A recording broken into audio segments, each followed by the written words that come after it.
Eh bien, chers amis de Réalité Céleste, aujourd'hui je vais vous parler d'une croix. Ou plutôt, je vais d'abord laisser parler Jacques de sa croix. Jacques nous dit ceci. Aujourd'hui, je viens vous présenter une croix, une nouvelle croix. Et je vous entends déjà dire, où va-t-il celui-là avec sa croix? S'il n'a que cela à nous annoncer, il peut repasser. C'est vrai, et vous n'avez pas tort. Mais si vous me le permettez, nous allons en revenir à cette croix.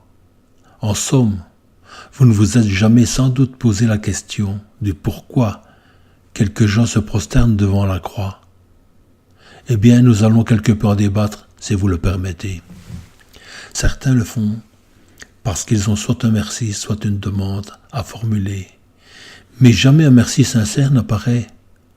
Oh, bien sûr, quelques-uns savent le faire avec beaucoup de force de conviction.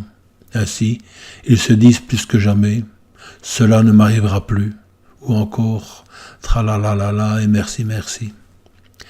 Mais en réalité, il n'est personne qui dise « Je t'aime au Tout-Puissant ». Eh bien, aujourd'hui, nous allons parler de cet amour que Dieu nous garde en lui sans jamais en démordre. Voyez-vous, l'amour du Tout-Puissant n'a encore jamais été mesuré face à l'amour que les humains éprouvent les uns pour les autres. Lorsque l'on porte une croix, ce n'est pas pour démontrer sa foi que l'humain va le faire. S'il est intelligent, il ne va pas brailler sur tous les toits qu'il appartient à telle ou telle religion. Je vous l'ai dit et redit, leur temps se termine. Il n'en restera qu'une, celle qui existe depuis longtemps, depuis toujours, dans l'univers céleste, et qui s'appelle l'amour.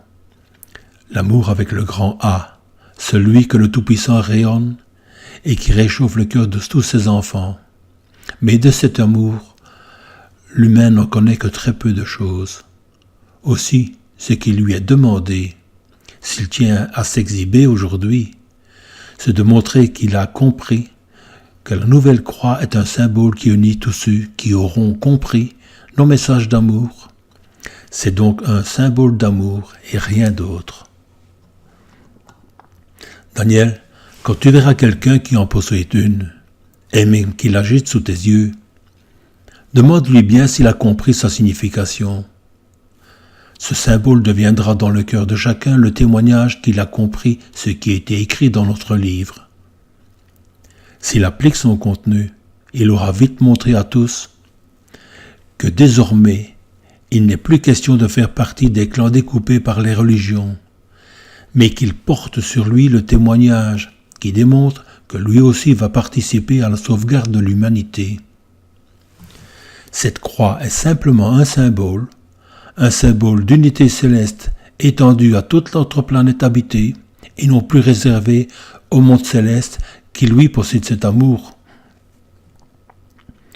Voici ce qui était à révéler ce 31 janvier 2017. Il se résume donc en ceci. Aimez-vous tous et acceptez les autres tels qu'ils sont. Et s'ils appartiennent encore à tel ou à tel clan, précédez le système qui veut que les gens s'entêtent, les mulets finiront par apprendre à ne plus chagriner leur Père Céleste.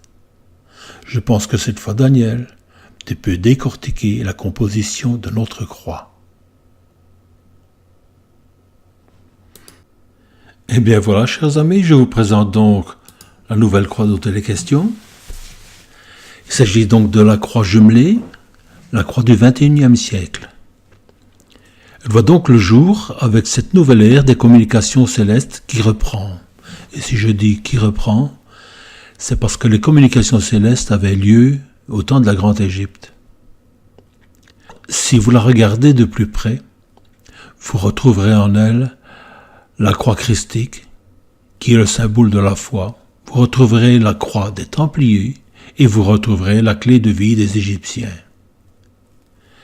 Celui qui a compris ce que fut la grande civilisation de l'écoute céleste, et je vous parle ici de la grande civilisation égyptienne, comprendra et acceptera que nous récupérions ce qui était leur médaille de la foi, c'est-à-dire la croix en C, aussi appelée la croix de vie, la clé de vie ou encore la clé du Nil, et que nous la fusionnions à la nôtre.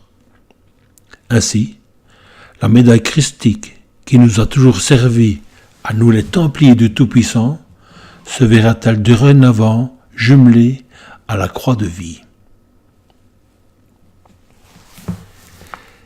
Cette nouvelle croix devrait rester la seule qui puisse ainsi identifier notre faux Tout-Puissant, et c'est jusqu'à la fin des temps. Cette croix sera donc celle qui unira à la fois les vivants et les morts, dans la foi que les Templiers ont toujours eu envers leur Tout-Puissant. La communication spirituelle utilisée par les Égyptiens d'avant la 18e dynastie se trouve à nouveau remise en question. Elle est à nouveau remise en service dans cette nouvelle ère qui vient.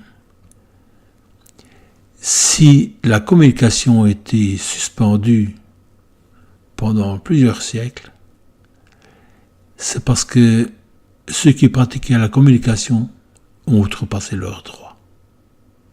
Ils ont été chercher des informations qui n'étaient pas saines. Je reprends donc, la communication spirituelle utilisée par les Égyptiens d'avant la 18e dynastie se retrouve à nouveau remise en service dans cette nouvelle ère qui vient. Si vous cherchez la raison des empattements élargis en pas de doigt qui se trouvent aux quatre extrémités de la croix des Templiers, dites-vous que la patte de doigt est un symbole pour nous, parce que loi ne dort jamais, elle veille, et ce, tout comme les Templiers l'ont toujours fait et le font encore aujourd'hui. Alors encore une petite chose, durant l'ère de le Grand Égypte, c'est-à-dire l'ère des communications spirituelles, la croix en C était bien plus qu'un symbole palpable. Elle était la confiance. Elle était le mérite de la vie pour l'éternité. À vous d'apprécier la récupération. Merci.